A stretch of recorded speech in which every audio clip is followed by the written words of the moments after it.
Assalamualaikum warahmatullahi wabarakatuh. Apa kabar Anda pendengar dan juga pemirsa Mutiara Pagi RRI Bandung? Senang sekali saya Alan Albana bisa kembali hadir tentunya menemani pagi Anda. Dan pada kesempatan hari ini kita akan membahas topik mengenai sudah benarkah iman kita. Ada sebuah ungkapan bahwa tidak akan dibiarkan seseorang mengatakan dirinya beriman tanpa diuji. Lantas setelah kita menghadapi berbagai semua ujian kita, gitu ya, sudahkah kita beriman? Lantas kalau kita sudah beriman, apa ciri-ciri ketika seseorang sudah bisa dikatakan beriman?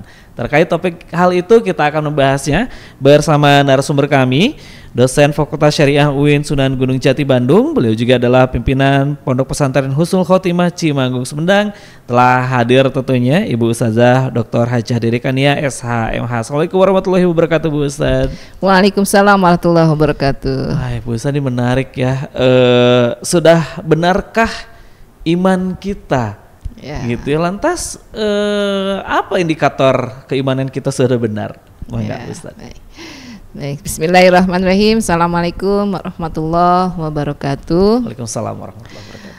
Innal hamdalillah nahmaduhu wa nasta'inuhu wa nastaghfiruh wa na'udzubillahi min sururi anfusina wa min sayyiati a'malina may yahdihillahu fala mudhillalah wa may yudlilhu fala hadiyalah.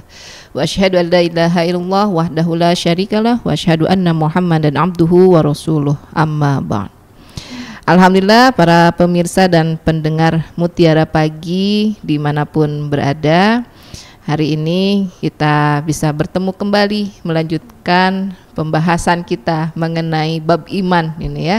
Ini judulnya dalam bentuk pertanyaan, sudah benarkah iman kita? Ini kan bentuk pertanyaan ini ingin membahas sebenarnya sampai sejauh mana sih kualitas keimanan kita. Ya, tapi sebelum masuk ke sana kita harus mengetahui dulu iman itu apa ya. Kenapa juga kita harus beriman? Nah, dua pertanyaan itu dulu ya, pemirsa semua. Jadi kata iman itu adalah masdarnya dari kata amana yuminu. Artinya apa? Artinya kita percaya, setia, kemudian kita juga melindungi, menempatkan sesuatu pada tempatnya. Kan? Kalau kita hubungkan dengan agama kita, aman ini gitu ya, berarti apa, iman ini berarti kita adalah mengucapkan secara lisan bahwa kita mengimani Allah, mengimani Rasul, kemudian kita menunjukkan dengan perilaku kita ya, menunjukkan, dan kita juga ya, ini ada pembenaran di dalam hati kita bahwa kita beriman ya. Jadi ada bentuk perilaku yang, serangkaian perilaku yang kita tunjukkan, mulai dari lisan yang mengucapkan keimanan, hati yang melakukan pembenaran, dan kemudian juga perilaku yang menunjukkan bahwa kita benar-benar sebagai seorang yang beriman. Jadi kalau masih ada yang kurangnya, cek lagi ya. Yang mana nih yang kurangnya? Sudah mengucapkan dengan lisannya, bersyahadatnya sudah gitu ya, kemudian kita juga sudah mengimani rukun imannya gitu ya, sudah kita kemudian dalam hati kita sudah kita sudah mengakui gitu ya kebenaran dari agama Allah. Dalam perilaku bagaimana? Kalau dalam perilaku masih ada kesalahan, masih ada dosa yang kita lakukan, berarti keimanan kita kualitasnya masih rendah ini ya. Kalau kita ukur dengan emas itu karatnya masih berapa karat ini ya, belum sampai ke 24 karat ini, berarti ya harus kita perbaiki. Kalau masih ada dosa-dosa yang kita lakukan, cek lagi gitu ya, dan kemudian kita evaluasi, kita taubati, dan jangan diulangi lagi. Hati-hati ya. Jadi perbuatan itu juga menunjukkan kualitas keimanan seseorang. Kemudian berkaitan dengan rukun iman ini ya, nah, kita bahas iman berarti harus bahas rukun iman. Kita tahu rukun iman yang 6 ya, pasti para pemirsa sudah mengetahui semua ya. Keimanan yang pertama adalah kepada pencipta kita semua, kepada Allah Subhanahu wa Ta'ala. Kalau kita mengakui beriman kepada Allah, berarti ya bukan hanya kita bersyahadatnya tadi ya, tapi kita juga bukan hanya di lisan kita, tapi dalam hati kita bersihkan dari hal-hal yang merusak tauhid kita. Perilaku kita jauhkan dari hal-hal yang juga bisa merusak tauhid dan keimanan kita ya. Kalau kita bertauhid, kita beriman, kita akan menjaga diri kita dari perbuatan dosa. Kita akan menjauhkan diri kita dari hal-hal yang bisa mengurangi rasa atau kadar keimanan kita kepada Allah Subhanahu wa taala. Jadi bukan sekedar dihafalkan rukun imannya, tapi dipahami satu persatu bagaimana kita bisa menunjukkan rasa keimanan kita kepada Allah, kemudian iman kita kepada malaikat bagaimana, iman kepada Rasul bagaimana, iman kepada kitab bagaimana, iman kepada hari kiamat bagaimana, iman kepada qada dan qadar juga bagaimana. Kalau kita resapi 6 rukun iman itu, insya Allah umat Islam akan terhindar dari semua perbuatan dosa, dari semua perbuatan yang mungkar dan yang zalim. Dan kita insya Allah akan dikategorikan sebagai orang-orang yang betul-betul beriman kepada Allah, dan orang-orang ini ya termasuk barisan yang siap nanti bersama Rasulullah masuk ke dalam jannah, ke dalam surganya. Nah, tadi baru iman kepada Allah, iman kepada malaikat bagaimana? Iman kepada malaikat kita meyakini Allah itu mempunyai pasukan malaikat. Bahkan kita setiap hari disertai dengan 2 malaikat ini ya, yang menyertai kita mencatat amal kebaikan dan keburukan kita. Nanti catatan amal itu akan dibuka di hari akhir. Bahkan nanti akan diuji ya, catatan itu kalau baik ketika kita meninggal di alam barzakh pun itu akan menemani. Kalau itu buruk, udah kelihatan itu ya, karena amal kebaikan itu akan diperlihatkan ketika seseorang akan meninggal dunia.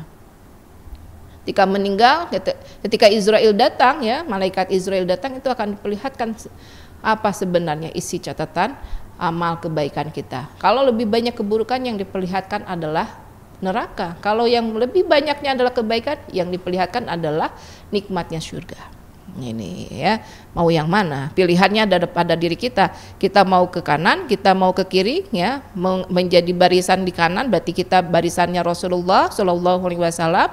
Kita harus melakukan seluruh perintah Allah dan menjauhi larangannya, atau kita mau di bagian yang kiri ya, ashabul yumna atau ashabul yusra gitu ya. Kalau ashabul yusra ini barisannya orang-orang yang menzolimi dirinya sendiri dengan apa? Dengan dia meninggalkan keimanan kepada Allah Subhanahu wa taala. Nauzubillah. Kita inginnya menjadi bagian barisannya umat Nabi Shallallahu alaihi wasallam.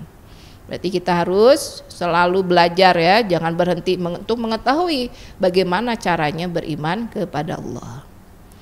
Kemudian beriman kepada Nabi bagaimana? Ya, bukan sekedar dihafalkan jumlah Nabi dan Rasulnya, nama-nama Nabi dan Rasul sampai hafal sampai 25, bukan sekedar itu baik ya. Menghafalkan sirah nabawiyah itu baiknya luar biasa. Kita bisa belajar ya dari bagaimana perjalanan dakwah mereka. Kemudian juga kita bisa belajar bagaimana Allah memberikan amanah yang begitu besar kepada orang-orang yang terpilih ini ya, aulia ini ya, para nabi ini, sampai kemudian mereka diutus untuk berdakwah kepada umatnya, kepada kaumnya.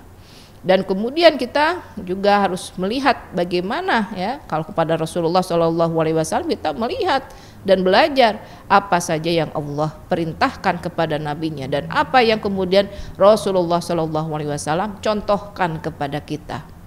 Berarti kita belajar juga ilmu agamanya ya, jangan lupa belajar Al-Quran, belajar Al-Hadis ya, sunnah nabinya bagaimana. Jangan sampai ada yang tertinggal satupun yang ternyata itu adalah perintah Nabi, itu adalah sunnah Nabi. Jadi kalau kita mengimani Nabi Muhammad sebagai salah satu nabi yang diutus oleh oleh Allah Subhanahu wa taala, maka ya jangan tertinggal satupun.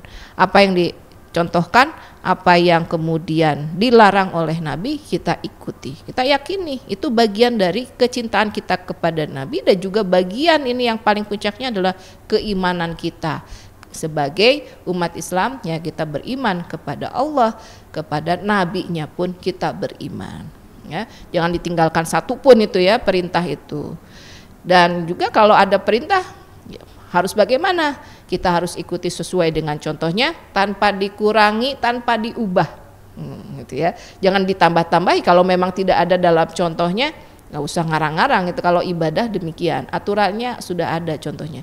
Kecuali untuk hal-hal yang sifat dunia, Rasulullah pun memerintahkannya, antum a'lamu bi umuri dunyakum. Misalnya apa? Ini urusannya kedokteran, ini urusannya tentang pertanian, manusia itu ya, ada ahlinya di situ yang mengetahui. Sepanjang itu tidak merusak dan sepanjang memberikan kemaslahatan kepada manusia, ya kita lakukan itu. Ya, tanyakannya kepada ahlinya. Kemudian keimanan kepada siapa lagi? Ini ya, tadi baru 3 ya. Kepada kitab, ya, kitab Allah, kitabnya mulai dari yang diturunkan kepada para nabi ini ya, kitab-kitab yang diturunkan pada nabi. Dan kalau kita ya yakininya kitab yang diturunkan kepada Nabi Muhammad SAW. Kepada nabi yang sebelumnya ada Injil yang diturunkan kepada Nabi Isa alaihissalam. Ada Zabur, ada Taurat. Nah itu juga bagaimana? Itu kita imani bahwa itu bagian dari kitab yang diturunkan Allah kepada nabi-nabinya. Dan kemudian kita yakini bahwa Islam adalah agama yang melengkapi agama sebelumnya, agama samawi sebelumnya. Dan Al-Quran itu adalah kitab yang paling lengkap isinya, berisi tuntunan kepada semua umat untuk berbuat apa yang diinginkan oleh Allah Subhanahu wa taala. Jadi kalau kita beriman kepada kitabullah, ya kita harus belajar isinya apa. Kita harus mampu membacanya, kita harus mampu memahami isinya, kita harus mampu untuk mengamalkan isinya. Nah, itu bagian dari keimanan. Ya, ini mengaku beriman kepada Allah tapi membaca Al-Quran ternyata AIUEO gitu ya. Nah, ini yang lagi ramai, lagi viral ya, AIUEO aja. Ketika disuruh membaca surat yang surat yang viral gitu ya, Al-Ikhlas gitu, yang surat yang pendek tapi banyak sekali ini rahasia Allah di dalamnya. Kok ternyata masih hese gitu lidahnya mengucapkan surat Al-Ikhlas, padahal pendek gitu ya. Dan itu kan Al-Ikhlas, Falak, Binas, ini termasuk surat yang harus dihafal itu. Surat yang mungkin ya pada hafal ini ya bacaan, tapi bacaan sholatnya jangan hanya surat Al-Ikhlas dan Falak, Binas ya, kulhu, Falak, Binas, jangan hanya itu, atau ditambah lagi. Tambah yang panjang-panjangnya ya. Kalau sulit di juz yang lain, juz 30-nya dihafalkan, supaya ketika membaca Al-Quran kita bisa lancar, supaya ketika menjadi imam ini, disuruh menjadi imam, kita siap dan bacaannya tidak hanya itu saja. Itu bagian dari keimanan, tapi sering mungkin tidak paham gitu ya. Mungkin dari kita nggak paham, bagian dari keimanan juga kita adalah memahami isi dari Al-Quran dan mengamalkan isinya. Bagaimana mau paham isinya, membacanya pun tidak bisa. Atau ya, kalau mengartikan pun tidak bisa. Padahal sekarang sudah banyak bantuan, sudah ada terjemahan. Untuk tafsir pun itu sudah ada terjemahannya, banyak sekali kitab tafsir pun ya. Kalau dulu baca kitab tafsir ya Arab gundul, yang ada di rumah ya Arab gundul. Kalau sekarang banyak tafsir-tafsir dalam bahasa Indonesia. Jadi jangan kemudian karena tidak bisa bahasa Arabnya, jadi saya nggak mau ini belajar tafsir. Nah, semua umat Islam harus belajar membaca Al-Quran, memahami isinya dan mengamalkannya, karena itu bagian dari keimanan kepada kitabullah. Ya, jadi jangan alasan ini bahasa asingnya ditambah, sekarang harusnya ada tambahan ini bahasa Arab supaya anak-anak kecil kita ini, anak-anak remaja kita ini bisa membaca Al-Quran dan memahami isinya, supaya dekat dengan Al-Quran. Karena kalau tidak kenal ya tidak akan mau pasti berdekatan. Kalau tidak tahu banyak sekali manfaatnya membaca Al-Quran, mungkin tidak mau gitu ya membaca Al-Quran. Nah, itu suatu yang merugikan kepada umat Islam, karena nanti generasi penerusnya ini akan mempunyai kesulitan dalam mengamalkan perintah-perintah agama. Nauzubillah, kita inginnya semuanya ya memahami isi Al-Quran. Kalau kita lihat sekarang banyak sekali sekolah-sekolah yang sudah Islam terpadu gitu ya, dari mulai SD sampai ke SMA itu sudah banyak yang terpadu. Banyak sekarang yang membuka kursus-kursus bahasa Arab. Kalau saya ditujukannya kalau kursus bahasa Arab itu adalah untuk bisa memahami isi Al-Quran. Jadi jangan kemana-mana. Bukan hanya tentang urusan dunia gitu ya. supaya nanti bisa kerja ke luar negeri gitu ya. Saya harus bisa bahasa asing gitu ya, 5 bahasa resmi PBB gitu ya, supaya bisa bekerja ke luar negeri. Tidak hanya itu. Yang harus didorong adalah bagaimana para anak muda ini, generasi muda ini mau belajar bahasa Arab sebagai bagian dari bahasa asing yang dipelajari sehari-hari.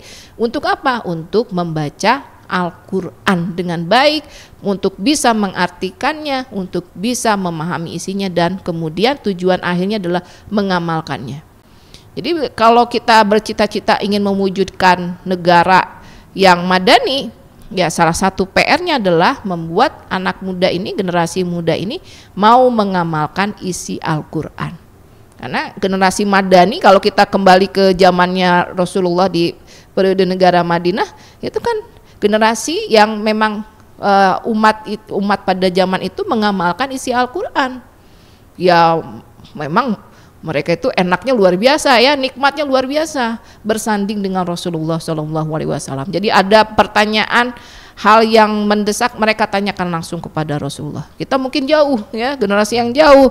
Banyak pendahulu kita sudah meninggalkan kita, para ahli fuqaha kita, para hadis kita, tafsir kita, mufasir kita, banyak sudah meninggalkan kita. Tapi kitab mereka itu ya, peninggalan mereka, harta karun yang tidak terhingga yang harus kita jaga. Nah, itu ya.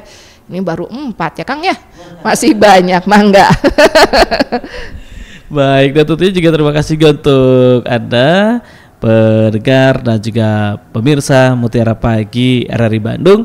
Anda juga nanti di beberapa siaran kami gitu ya, Ibu Ustadz Dr. Hajah Dedekania SMH ini bisa live juga Ibu ya. Jadi nanti bisa buka pertanyaan. Insya Allah.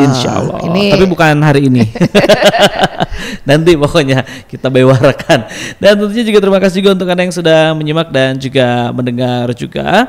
Anda boleh memberikan tanggapannya, boleh silakan bisa di like, komen, dan ini pun juga disiarkan juga di channel YouTube kami di RRI Bandung Live, yang tentunya bisa Anda subscribe gitu ya, aktifkan tombol loncengnya agar berbagai notifikasi yang setiap informasi kami upload itu bisa langsung notifikasinya ke Anda, seperti itu. Terima kasih juga untuk Anda yang menyimak melalui siaran terestrial kami juga. Baik, kemudian Bu Ustadz, tadi beberapa hal yang disampaikan mengenai sudah imankah kita gitu ya. Nah sekarang adalah ketika dalam prosesnya kita mengimani, kemudian juga menjaga supaya kita tetap istiqomah dalam keadaan keimanan. Nah ini menjaganya, setelah kita ketahui harus seperti apa, kemudian menjaganya seperti apa Bu Ustadz? Ya, sebelum menjawab ke sana masih ada 2 lagi tadi. Ya, masih ada 2 lagi. Kita baru sampai kepada iman kepada kitab ya, yang keempat kitab Rasul, dan Rasul sudah tadi. Jadi yang kelima ini beriman kepada hari akhir, hari kiamat. Gitu ya, mata gitu ya. Kapan ini hari akhir itu, hari kiamat itu? Rasulullah pun hanya menyampaikan bahwa jaraknya dekat, seperti halnya jari tengah dengan jari telunjuk. Dekatnya itu 15 abad yang lalu itu. Sekarang ya? Tinggal berapa lagi ya? Nah, tinggal berapa lagi ini? Wallahu a'lam ya. Dan para ilmuwan sekarang sudah menghitung tentang kerusakan alam dunia semesta ini. Itu sudah ada hitung-hitungan fisika gitu ya. Itu ya ahlinya mereka lah. Kalau kita meyakini bahwa hari kiamat itu akan datang, jadi jangan ditunggu-tunggu. Kita harus menjaga keimanan, kemudian juga membersihkan diri sebersih-bersihnya dari perbuatan yang dosa. Jadi kalau kita mengimani hari kiamat, kita harus menjaga diri kita supaya menjadi pribadi yang sebaik-baiknya sebagaimana Allah inginkan, sebagaimana dicontohkan oleh Rasulullah SAW. Kenapa? Karena kalau kita mengimani hari kiamat, kita akan tahu ini ya, bahwa hari kiamat itu nanti ada perhitungan dalam mahsyar, bahwa di hari kiamat itu jarak manusia dengan jarak kita ya, manusia dengan matahari itu hanya sejengkal. Bisa dibayangkan sekarang saja yang cuaca ini suhunya hanya 30 ya 35 gitu ya, dibanding dengan di Mekah kan 40 lebih ya Kang ya. Itu bercucuran gitu ya, keringat itu. Yang di Arafah kemarin itu kan mereka cerita bagaimana keringatnya tidak berhenti, deras sekali ya. Kebayang kalau bulannya di bulan Juli itu panas sampai 45-50 derajat. Ini di dunia loh, yang kita jarak ke matahari berapa ratus juta cahaya gitu ya. Nah, dengan nanti dibandingkan di hari kiamat kita hanya 1 jengkal. Ya, makanya jangan heran ada hadis yang menyebutkan bahwa ketika di hari kiamat nanti di padang mahsyar ada orang yang kelelep ini ya, sampai kelelep oleh keringatnya. Ada yang semata kakinya, ada yang sepinggangnya, ada yang sedada, ada yang sampai luput gitu ya ke selehernya. Kenapa? Ya karena saking panasnya. Yang bisa menyelamatkan apa? Amal kebaikan kita.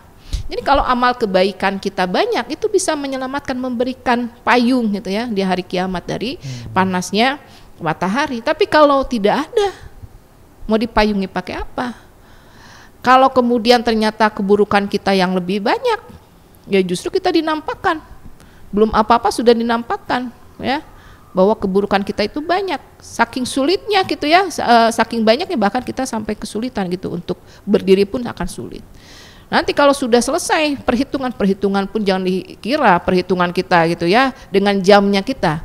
Jamnya jam Allah itu. Jadi perhitungan Allah itu kan bahkan manusia yang hidup itu ya kalaupun dia hidup sampai 60-70 tahun itu ya hanya sejam setengahnya gitu ya. Berarti kan nanti bagaimana lamanya perhitungan di akhirat nanti. Satu persatu perbuatan kita akan dihitung, satu persatu akan dipertanggungjawabkan ya. Kalau ada kerugian-kerugian yang ya kezoliman yang kita lakukan pada orang lain berarti nanti akan diperhitungkan juga. Dengan cara apa? Diambil kebaikan kita diberikan kepada orang lain. Nah itu termasuk sebangkrut-bangkrutnya orang itu. Jadi orang yang paling rugi itu orang yang bangkrut. Yang bangkrut itu bukan urusan dunia, tapi nanti di akhirat. Ketika amal kebaikan kita diambil pahalanya diberikan kepada orang yang kita zolimi. Itu ya. Nah, kalau kita mengimani hari kiamat, kita sudah sampai ingatnya ke sana loh. Bahwa nanti kita akan dimintakan pertanggungjawaban ya akhirat atas semua perbuatan yang kita lakukan, besarnya, kecilnya gitu ya, baiknya, buruknya, semua akan dipertanggungjawabkan.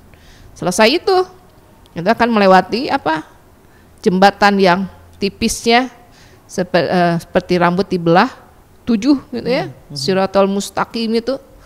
Nah, kalau orang yang punya kebaikan baik banyak sekali, dia akan tidak terasa melewati itu. Tapi kalau orang yang ya lebih banyak keburukannya, dia akan jatuh. Jatuhnya kemana? Ke neraka yang tepat berada di bawah jembatan tersebut. Nah, ini ya. Jadi jangan hanya membayangkan nanti di akhirat itu ada neraka, sampai bayangannya kan di neraka itu banyak perlengkapan yang menyiksa gitu. Bukan itu. Tapi bayangkan juga di neraka di akhirat itu bukan hanya neraka tapi ada surga. Bahwa di akhirat nanti kalau orang masuk surga bisa bertemu dengan Rasulullah Sallallahu Alaihi Wasallam. Kita bisa melihat wajah Allah dan kita bisa bertemu dengan orang-orang yang kita cintai semasa kita di dunia. Itu kunci juga itu ya. Jadi jangan kemudian dengan takutnya tapi dengan cintanya, dengan malunya kita gitu ya untuk mengukur keimanan itu. Satu lagi itu tentang qada dan qadarnya. Wah, ini harus ada bahasan satu-satu sepertinya ya. Pembahasan qada dan qadar. Iya. Terus tadi tentang istiqomahnya bagaimana? Nah, istiqomahnya karena memang keimanan itu yazidu wa yankus. Keimanan itu bisa bertambah, bisa berkurang. Dan manusia tadi kan lemah sekali ya, mahalul khata wan nisyan, penuh dengan dosa gitu ya, tempatnya dosa, tempatnya salah. Jadi bagaimana untuk bisa istiqomah? Padahal kita sering lupa. Ya, berarti kuncinya salah satunya adalah sadar. Wah, ya, kesadaran bahwa kita adalah manusia yang lemah tadi. Berarti kita harus senantiasa berulang-ulang mengingat Allah, berulang-ulang kita mengingat ya kesalahan-kesalahan kita. Recheck lagi, oh iya kita punya kesalahan yang banyak. Kemudian kita taubati kesalahan-kesalahan yang kita lakukan itu. Kemudian apa? Kita menjaga diri kita untuk senantiasa dalam tali agama Allah, ya. Gigit dengan sekuat-kuatnya dengan gerahan kita supaya tidak lepas ini, ya, bahwa kita harus mematuhi Allah, kita menjauhi larangan atau hal-hal yang buruk yang sudah dilarang oleh Allah Subhanahu wa taala. Gitu, Kang. Jadi berupaya sedikit demi sedikit, ya, kita untuk menjaga diri kita tidak berbuat dosa, menjaga hati kita untuk tetap bersih, menjaga ketauhidan kita juga kepada Allah. Insya Allah keimanan kita ini akan terjaga. Belajar, membaca terus, ya, belajar terus tanpa henti supaya kita mempunyai pengetahuan mengenai apa yang boleh dan tidak boleh dilakukan. Do and don'ts-nya gitu, ya. Harus itu, ya, harus tahu. Kita mau beriman tapi tadi rukun imannya nggak tahu. Hati-hati, ya. Kita mau masuk surga tapi kita nggak tahu tiket surganya bagaimana, ya. Apa perbuatan yang bisa membawa kita ke surga? Hati-hati, gitu, ya. Jadi kita harus senantiasa mawas diri, penuh kesadaran, dan senantiasa kita berharap kemurahan, ya, dari Allah Subhanahu wa taala, kasih sayang Allah. Demikian, Kang. Baik, terima kasih atur nuhun tentunya Ibu Ustazah Dr. Hajah Dedekania SHMH. Apa yang disampaikan mudah-mudahan ini bisa menambah semangat kita untuk terus melakukan kebaikan, sehingga kita juga perlu muhasabah dan menanyakan sudah benarkah keimanan kita. Dan tentunya terima kasih juga untuk Anda pemirsa dan juga pendengar Mutiara Pagi RRI Bandung yang juga sudah menyimak di channel YouTube kami, ya, RRI Bandung Live. Silakan Anda bisa berikan komentarnya, kemudian juga Anda bisa subscribe gitu, ya, aktifkan tombol loncengnya agar Anda bisa terus mendapatkan notifikasi berbagai topik-topik di Mutiara Pagi RRI Bandung. Insya Allah juga nanti di beberapa dalam rentang 1 minggu itu kita hadirkan juga yang sesi live-nya agar tentunya Anda bisa nanti ada sesi tanya jawab dan berinteraksi dengan Ibu Ustaz Dr. Hajah Dedekania SHMH, ya. Dan terima kasih juga untuk Anda yang sudah mendengarkan melalui siaran terestrial kami yang disiarkan juga di Ciamis, Tasikmalaya, kemudian juga Garut, Sumedang, Subang, dan juga Cianjur. Dan saya Alan Albana pamit undur diri dari ruang dengar Anda. Terima kasih. Assalamualaikum warahmatullahi wabarakatuh.